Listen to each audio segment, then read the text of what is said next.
guys, welcome back to my channel. Welcome back to another episode of Happy Islander TV. So nandito nga tayo ngayon at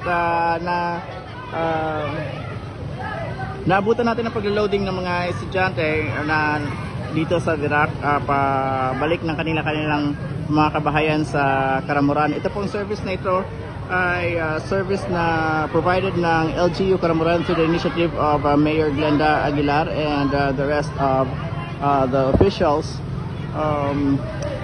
Magandang initiative ito, no? So post sa kanyang Facebook page si Mayor Glenda Aguilar of Karamuran, Catanduanes, na magkakaroon ng libreng sakay. Kanina may nakita na akong mga estudyante doon na nakapila at saka hindi ko nakunan. So ito, may actual footage tayo ngayon sa load ng mga estudyante.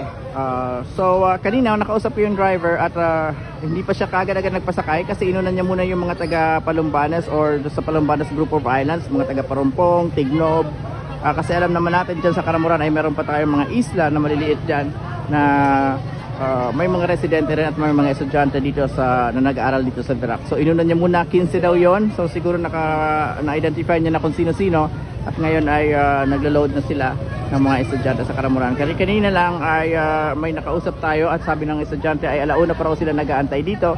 Bagamat marami ng mga mga sasakyan ang pabalik-balik dito para mag-load ng mga estudyante pabalik sa kanilang mga kabahayan. Siguro nag-decide ang mga estudyante na magsipagbalikan sa kanilang mga kabahayan dahil nga ito sa badya ng potensyal na maging super typhoon na si Bagyong Pipito dahil sa anunsyo ng Pag-asa kahapon at kaninang umaga na posibleng maging super typhoon at tatama sa isla ng Catanduanes ngayong Sabado ng gabi. So ito po yung ating ambag para sa update dito sa Catanduanes para sa Bagyong Pipito. Thank you so much for following Happy Islander TV at marami po tayong updates.